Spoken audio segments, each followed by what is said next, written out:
Hi and welcome back to my channel. No, I'm not dead. I just came back.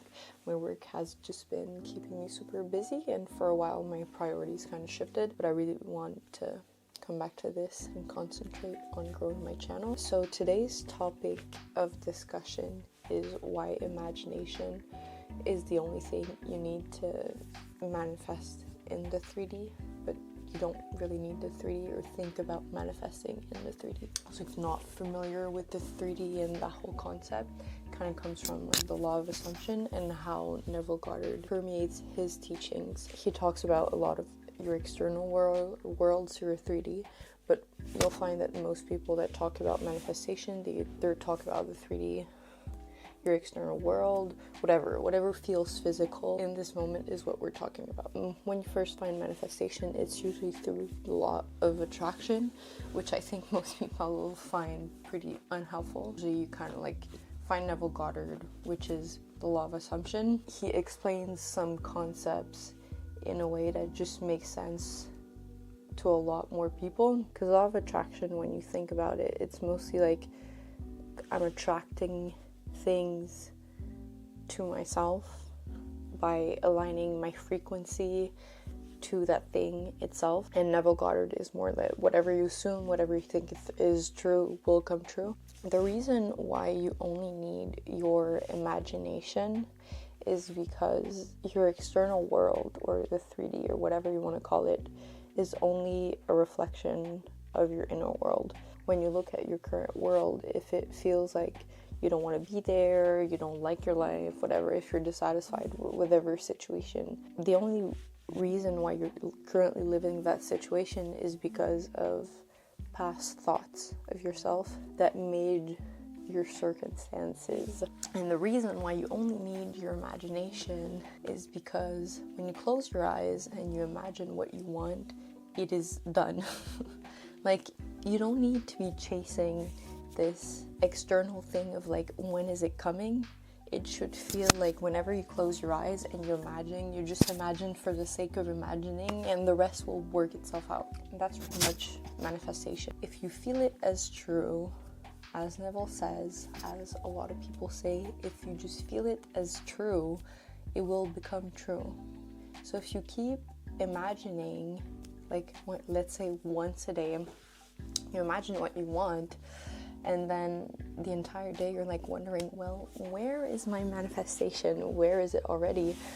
You're probably never going to get it, because you're always reaffirming your current reality instead of the one you want, essentially. Your imagination is where everything begins. So if you keep thinking about your past in an unfavorable way, well, you just keep reaffirming that past in your mind.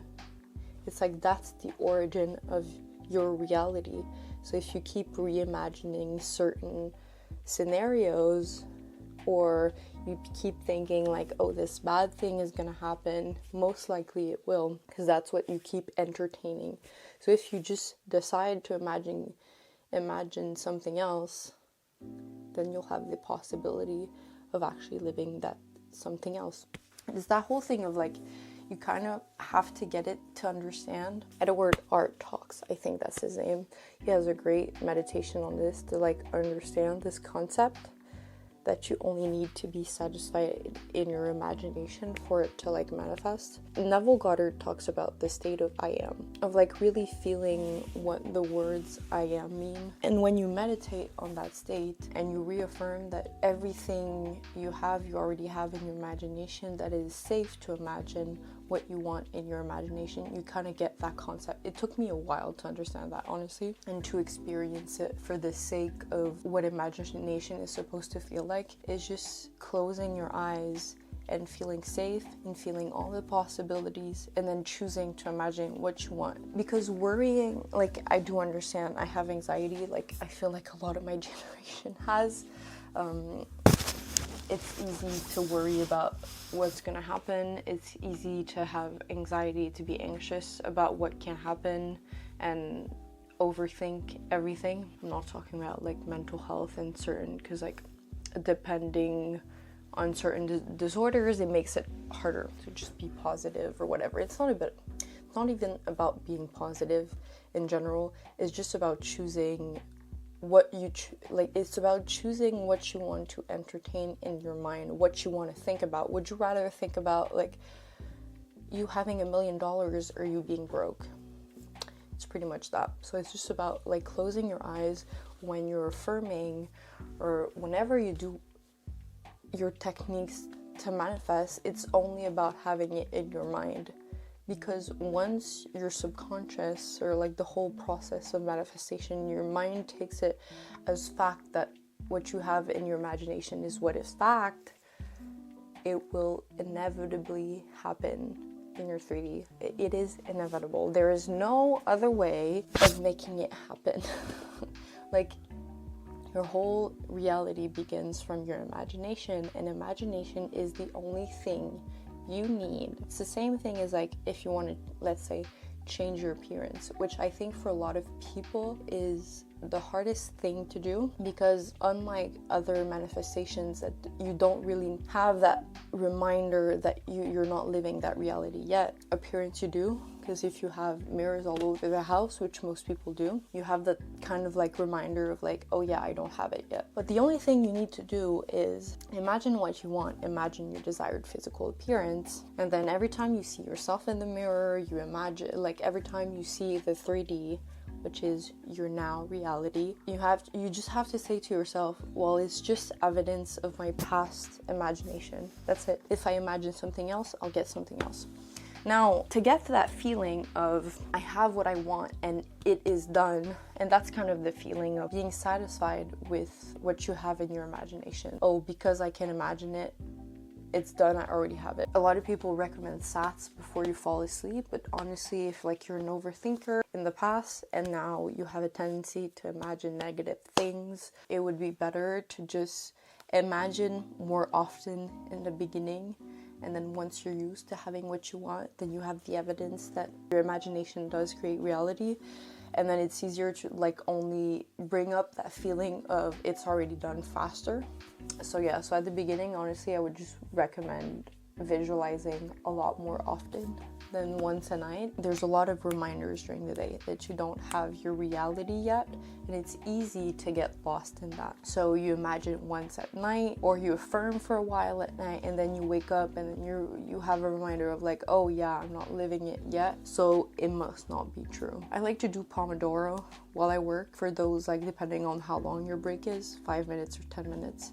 I just visualize during, like I do 25 minutes to work, and then I visualize for 5 minutes, and then I repeat that process multiple times, so it helps imprint faster, and then you get that feeling of yes, I already have it in my imagination, becomes a lot more constant.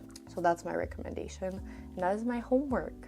Imagine often. The meditation by Edward R. Talks is very good. So it's just like getting used to that feeling of everything I want is in my imagination.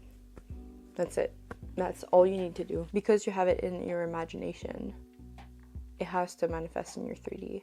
And it's not, you don't even have to think about your 3D. Go about your day, go about your life, but know that for a fact that whenever you're imagining, that's the truth. What you're imagining is the truth. This is just your past thoughts. Your imagination is your truth. So yeah, that's pretty much it.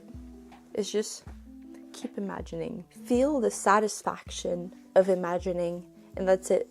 Just feel the satisfaction of just being able to feel what you can have, the possibility of what your life can be. It's just like reveling in that feeling of, well, I have it in my mind, so I have it. The more you start to feel that way, the less relevant the 3D feels. Also, get a hobby. Honestly, go get something to do. I know if you're younger and you have your studies, whatever, or you have like a lot of free time to like worry about your manifestation, get a hobby. Serious. Find ways that you can already satisfy, and then you feel less impatient of when it's gonna come. But yeah, it's just about feeling in your imagination and being satisfied with your imagination and what you're imagining in it.